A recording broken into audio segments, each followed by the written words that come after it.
The Premier of the great state of Victoria, Daniel Andrews, has finally revealed details of his latest very secretive trip to China between March 27 and April 1 this year. It was his 7th trip since becoming Premier in 2014. That means if you take out the COVID years, it's around one trip a year, which, is completely normal for an Australian state Premier. The last trip cost just a touch more than $80,000 of taxpayers' money.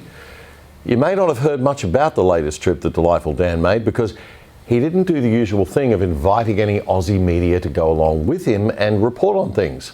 I mean, that's not really necessary, is it? All that accountability, free speech and democratic behaviour getting in the way of all the important business that Dan's got to do with our communist friends to the north. He said the trip was to promote, quote, education, trade and tourism ties with China, and that it consisted primarily of government-to-government meetings as an important step towards constructive and mutually beneficial post-pandemic engagement between Victoria and China, those two great countries. That's nice. Apparently he didn't bring up the matter of the detained Australian journalist Cheng Lei or the writer Yang Hengjun with any of the government people that he met with while he was in the major cities of Beijing, Nanjing and Chengdu. That's because Australian Labor doesn't do human rights and civil liberties anymore. That's so last century.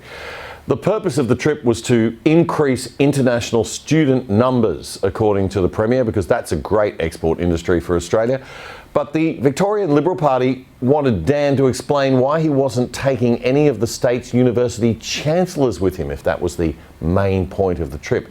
Good question. Very good question. Yes, ties with China are very important for Australia, and China is where the money is right now for business. But why all the secrecy?